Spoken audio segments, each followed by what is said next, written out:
அன்பே சமயம் சமத்துவமே ஆன்மீகம் என்று வாழ்ந்து காட்டிய வைகுண்டரின் வழிவந்த தவயோகி பெருந்தலைவர் காமராஜரின் கல்வி புரட்சியை தன் சமூக பணிகளால் தொடர்ந்து முன்னெடுத்து வரும் சாமித்தோப்பு ஐயா பால பிரஜாபதி அடிகளார் அவர்களுக்கு காமராஜர் கதிர் விருதினை வழங்கி பெருமைப்படுத்துகிறது விடுதலை சிறுத்தைகள் கட்சி.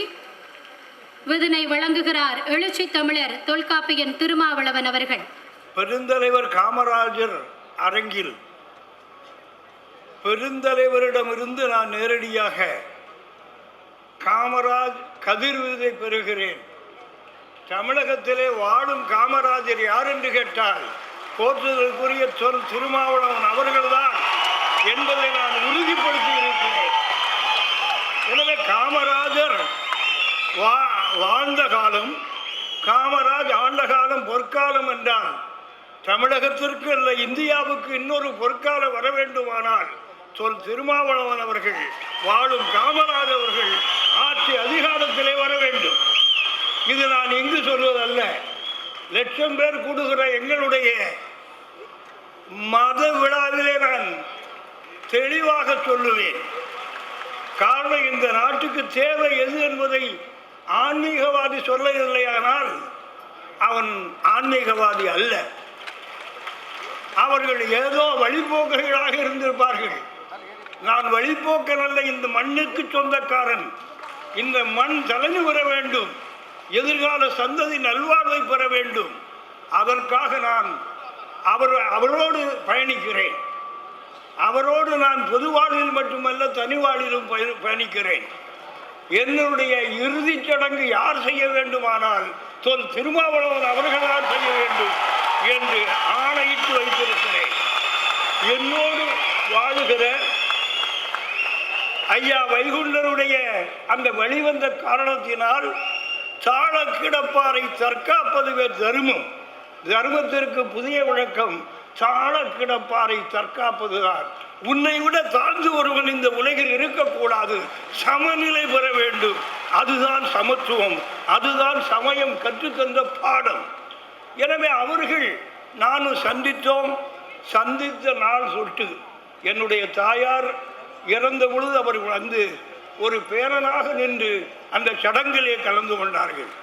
அதுபோல என்னுடைய 2 பெண் மக்களும், எனக்கு ஆண் பிள்ளை இல்லை, நீங்கள் தான் தாய்மாமனாக இருந்து சீதன் சீர் செய்ய வேண்டும் என்று சொன்னேன்.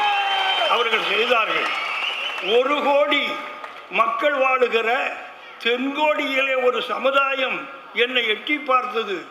ஆனால் ஏற்றமிக்க செயலை நீங்கள் செய்தீர்கள். வைகுண்டசாமியின் வாரிசு என்பதை நிரூபித்தீர்கள்.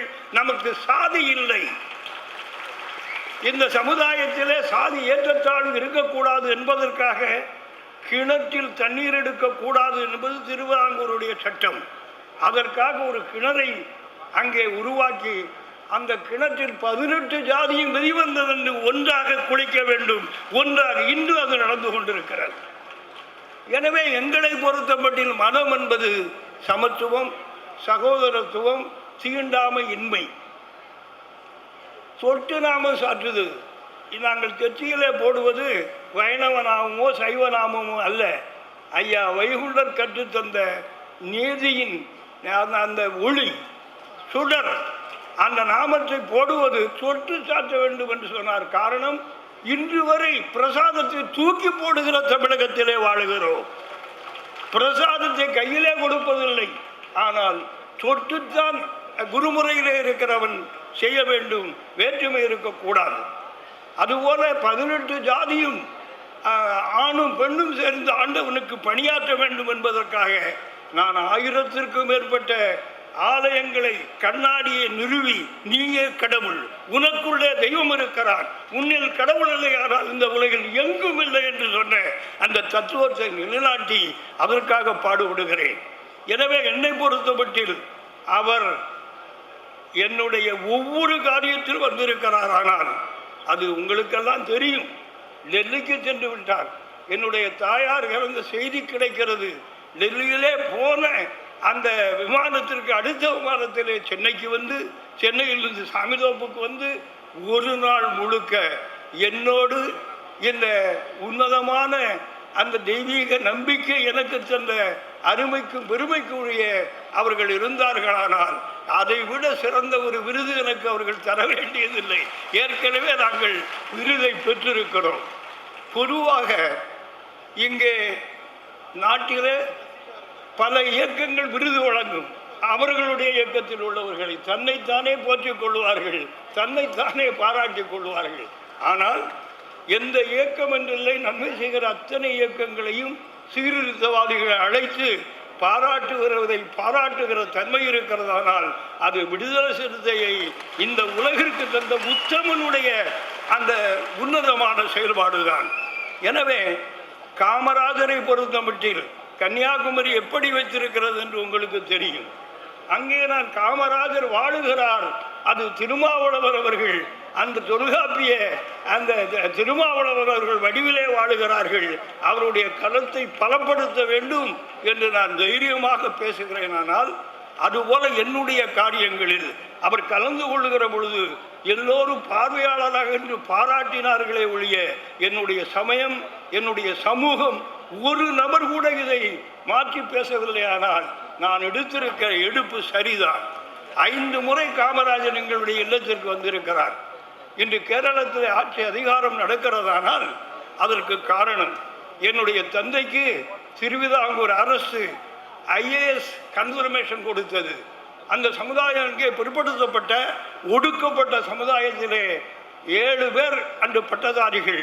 எனவே அதில் தகுந்தவர் இவர் தான் என்று என்னுடைய தந்தைக்கு IAS கன்ஃபர்மேஷன் கொடுத்த பொழுது என்னுடைய தாத்தா சொன்னார்கள், ஜாதியை சொல்லி சமூகத்தை பிரித்து அடிமைப்படுத்துகிற கொடுமையை செய்த, மேலாடை போடக்கூடாது, தண்ணீர் எடுக்கக்கூடாது, தெருவுக்கு வரக்கூடாது என்றெல்லாம் அநியாயம் செய்த அரசனிடம் கை நீட்டி காசு வாங்குகிற IAS வேண்டாம் என்று சொன்னார்கள். நீ காமராஜை போய்ப்பார்.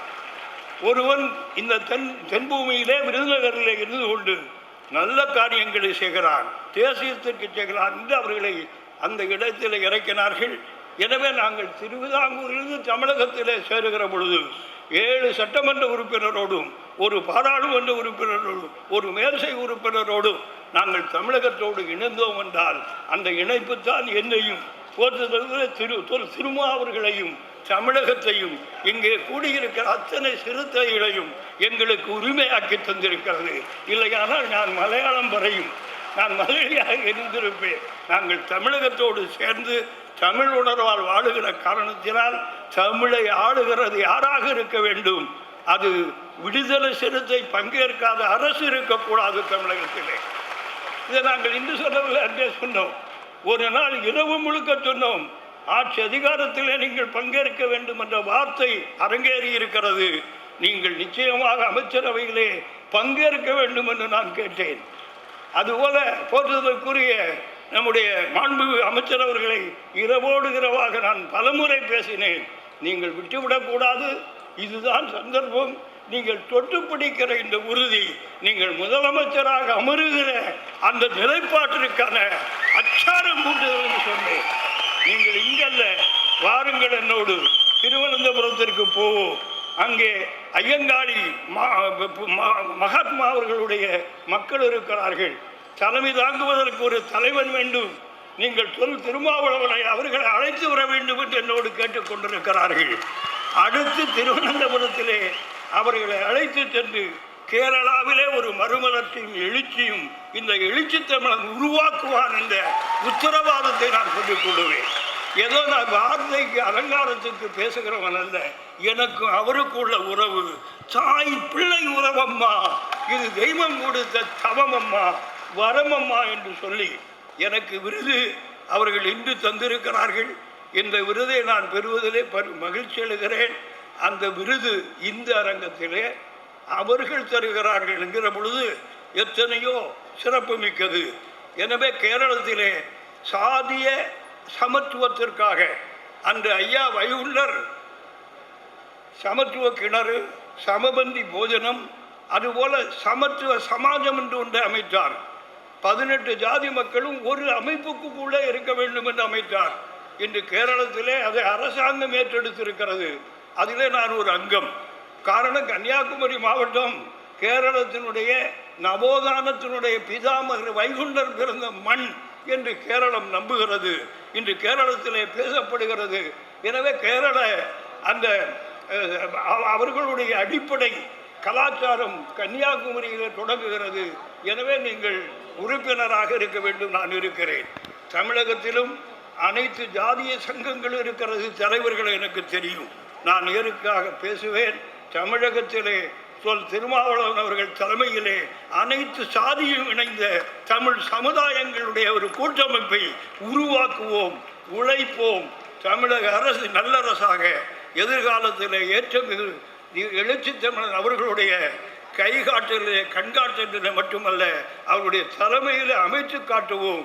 மீண்டும் காமராஜாட்சி இந்த மண்ணிலே மலரட்டும் என்று சொல்லி அவர்களை வாழ்த்தி இந்த நிகழ்வுக்கு வந்திருக்கிற உங்கள் அனைவருக்கும் என்னுடைய அன்பை, நன்றியை, வாழ்த்தை, பாராட்டுதலை சொல்லி அவர்களுக்கு ஒரு பாராட்டு நாங்கள் குமரியில எடுக்க காத்திருக்கிறோம்.